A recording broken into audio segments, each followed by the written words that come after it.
दिल्लीनंतर आता महाराष्ट्रातही operation tiger होणार। 2029च्या निवडणुकीसाठी ठाकरेंना उमेदवारीही मिळणार नाही असं विधान करत भाजप आमदार नारायण कुचेंनी वेगळी शंका निर्माण केली आहे। आणि ही शंका सत्यातही उतरू शकते, सांगता यायचं नाही।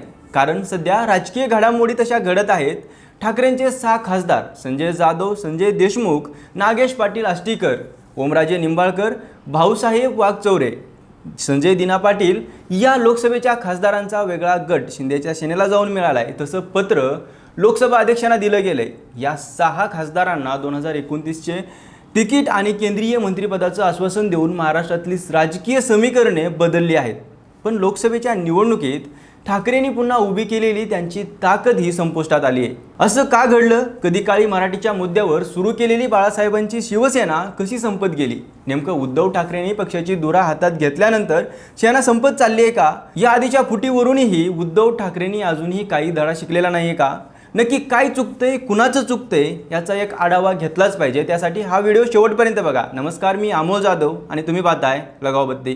एक धावता आढावा घेऊ। बाळासाहेबांनंतर सेनेचं काय झालं ते तुम्ही ठरवा। तसं पाहिलं तर बाळासाहेब हयात असतानाच 1991 मध्ये त्यांचा राईट हँड म्हणून ओळखले जाणारे छगन भुजबळ सेना सोडून गेले होते। भुजबळांनी तेव्हा 36 आमदारांच्या सह्या असणारं पत्र विधानसभा अध्यक्षांना दिलेलं, पण बाळासाहेबांच्या भीतीने 12 आमदार परत शिवसेनेकडे परतले। मात्र उरलेल्या 6 आमदारांना घेऊन भुजबळ काँग्रेसमध्ये गेले। मग गणेश नाईकांनी शिवसेना सोडली। उद्धव ठाकरेंनी पीएच्या सल्ल्याने आमदारकीची तिकीट कापले म्हणून भास्कर जाधव यांनी देखील शिवसेना सोडली होती। पुत्रप्रेमामुळे बाळासाहेबांनी उद्धव ठाकरेंना कार्याध्यक्ष केल्याच्या रागातून नारायण राणेंनी 10 आमदारांसोबत शिवसेना सोडली। राज ठाकरेही त्याच दरम्यान सोडून गेले। राज ठाकरेंमध्ये पक्षाचा कार्याध्यक्ष होण्याची क्षमता असतानाही बाळासाहेबांनी कार्याध्यक्षपदी उद्धव ठाकरेंना बसवलं। त्यामुळे राज ठाकरे यांनी 2006 मध्ये शिवसेना सोडली। त्यांच्यासोबत बाळा नांदगावकर यांनी सुद्धा शिवसेनेला रामराम ठोकला। राज ठाकरेंच्या शिवसेना सोडण्याने फक्त शिवसेनेलाच नाही तर खुद्द ठाकरे परिवारातला वाद सुद्धा चव्हाट्यावर आला। तेव्हा शिवसेनेत उभी फूट पडणार असं वाटत होतं, पण बाळासाहेबांनी शिवसेनेचा गट ढासळू दिला नाही। असो, बाळासाहेबांच्या निधनानंतर उद्धव ठाकरेंच्या हातात पक्ष आला, पण त्यांची शैली बाळासाहेबांच्या आक्रमक जनजागृतीपेक्षा प्रशासकीय आणि मवाळ दिसून आली। शिवसेना सुरुवातीला मराठी अस्मिता, नंतर हिंदुत्व आणि पुढे सत्ता केंद्रित वाटाघाटी अशा टप्प्यात बदलत गेली। 2019ची विधानसभा एकत्रित लढवूनही मुख्यमंत्री पदावरून सेना भाजपमध्ये वाद झाला। शिवसेनेने भाजपची साथ सोडून काँग्रेस राष्ट्रवादी सोबत महाविकास आघाडी स्थापन केली आणि उद्धव ठाकरे यांनी मुख्यमंत्री पदाची शपथ घेतली। पण या निर्णयाची संघटनात्मक दृष्ट्या किंमत ठाकरेंना मोजावी लागली। महाविकास आघाडीच्या सत्ता स्थापनेच्या वेळेस एकनाथ शिंदेंना एक सामान्य शिवसैनिकाला मुख्यमंत्री केलं जाईल अशी चर्चा होती, पण ऐनवेळी ठाकरेंनी ते पद स्वतःकडे घेतलं। याचा परिणाम म्हणजे नाराज एकनाथ शिंदे 2022 मध्ये 40हून अधिक आमदार आणि खासदारांसहित शिवसेनेत बंड केलं आणि महाविकास आघाडी सरकार पाडलं। त्याच दरम्यान फ्लोर टेस्ट न करता, स्वगृहाला सामोरं न जाता आपल्या नेहमीच्या स्टाईलमध्ये लाईव्ह करत ठाकरेंनी मुख्यमंत्री पदाचा राजीनामा दिला। जनतेच्या समोर राजीनामा दिल्याने उद्धव ठाकरेंबद्दल एक सहानुभूतीची लाट देखील निर्माण झाली खरी, पण कायदेशीर लढाईत ठाकरेंची ही सर्वात मोठी चूक ठरत असल्याचं म्हटलं गेलं। पक्षांतर बंदी घट्ट करण्याची संधी उद्धव ठाकरेंना होती, पण त्यांनी घाई गडबडीमध्ये राजीनामा दिला। ती फार मोठी चूक झाली असा मुद्दा तेव्हा पृथ्वीराज चव्हाणांनी देखील बोलून दाखवला होता। असो, ठाकरेंचं मुख्यमंत्रीपद गेलं, सरकार पडलं, पण सर्वात मोठं नुकसान म्हणजे शिवसेनेची मूळ संघटनात्मक आणि विधिमंडळातील ताकद ही विभागली गेली आणि बाळासाहेबांनी सुरू केलेलं सेनेचं अधिकृत नाव आणि धनुष्यबाण हे चिन्ह उद्धव ठाकरे गमावून बसले। पण याच दरम्यान एकनाथ शिंदे यांनी त्यांच्या बंडखोर आमदारांनी उद्धव ठाकरेंच्या राजकीय अपयशाची कारणे चर्चेत आणली गेली। वैचारिक मतभेद आणि उद्धव ठाकरेंनी काँग्रेस आणि राष्ट्रवादी सोबत जाऊन स्थापन केलेलं महाविकास आघाडीचं सरकार कारणीभूत ठरलं। त्यामुळे बाळासाहेबांच्या मूळ हिंदुत्वाच्या विचारसरणीला तिलांजली मिळाल्याचा आरोप एकनाथ शिंदेचा होता। उद्धव ठाकरेंमुळे बाळासाहेबांच्या विचारांपासून शिवसेना दूर गेली। उद्धव ठाकरे पक्षातल्याच आमदारांना वेळ देत नाहीत, काँग्रेस राष्ट्रवादीच्या नेत्यांना सोबत करतात। याच कारणाने एकनाथ शिंदेच्या बंडखोरीला नैतिक अधिष्ठान मिळवून दिलेलं। आणखी एक कारण म्हणजे उद्धव ठाकरेंच्या घराणेशाहीमुळे देखील अंतर्गत कलह निर्माण झालेले। आदित्य ठाकरेंमुळे पक्षात राजकारणात हस्तक्षेप होत गेला असं बऱ्याच बंडखोर आमदारांचं म्हणणं होतं।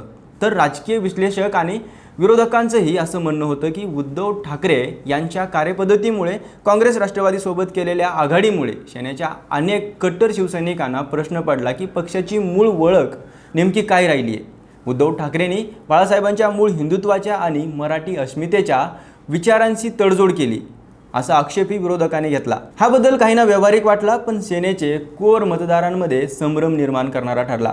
भाजपशी युती तोडून काँग्रेस राष्ट्रवादीसारख्या वेगळ्या विचारसरणीच्या पक्षांसोबत जाण्याच्या उद्धव ठाकरेच्या राजकीय निर्णयामुळे बाळासाहेबांची मूळ शिवसेना अधिकृतपणे दोन भागात विभागली गेली। शिवाय मूळ शिवसेना पक्षाचं स्वरूप आणि नेतृत्व पूर्णपणे बदलून गेलं। बाळासाहेबांसारखं बंडखोरीचं बंड थोपवून ठेवणं देखील ठाकरेंना जमलं नाही। याआधी शिवसेनेत बंड व्हायची, पण बाळासाहेबांचा शिवसैनिकांशी थेट संवाद, संघटनावरील पकड, त्यांच्या प्रती असणारी निष्ठा, नेत्यांमध्ये बाळासाहेबांचा धाक असायचा। यामुळे पक्षात अंतर्गत बंड फारसं टिकत नसायचं आणि बंड यशस्वी झालं तरी बाळासाहेब चॅलेंज देऊन बंडखोर आमदारांना पुढच्या निवडणुकीत पाडायचे। उदाहरण घ्यायचं झालं तर छगन भुजबळांसोबत शिवसेना सोडलेल्या 11 आमदारांना बाळासाहेबांनी निवडणुकीत ठरवून पाडलं होतं।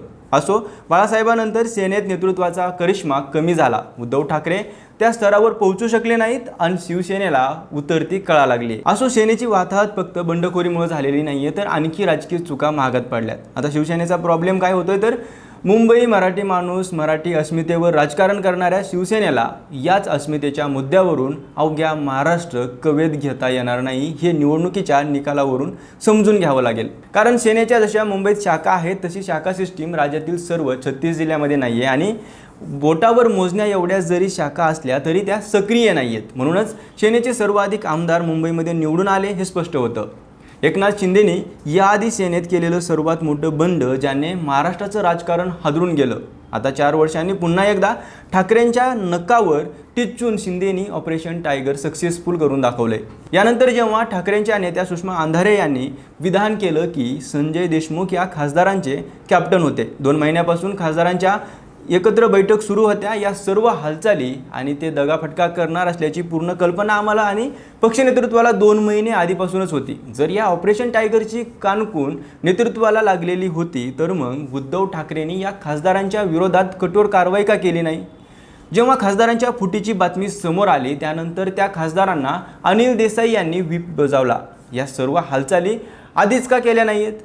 कित्येक महिन्यापासून ऑपरेशन टायगरची चर्चा असतानाही ठाकरेंनी आवश्यक ती काळजी का घेतली नाही, असे सवाल आता उपस्थित होत आहेत।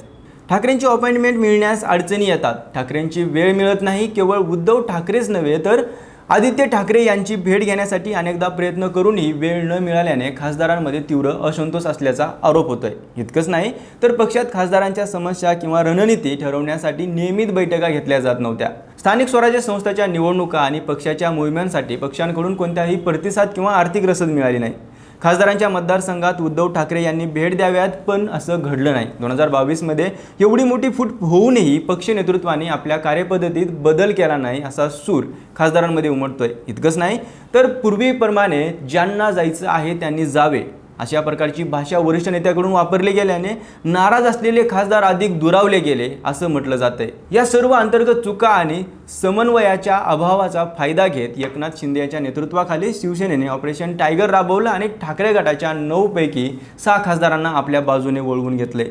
हे सर्व मुद्दे लक्षात घेतल्यास पुन्हा एकदा शिवसेना फुटली त्याला नक्की कोण जबाबदार आहे असा प्रश्न निर्माण होतोय। तुम्हाला काय वाटतं? कमेंट करून नक्की सांगा आणि लगाव बत्ती यूट्यूब चॅनलला सबस्क्राईब करायला विसरू नका।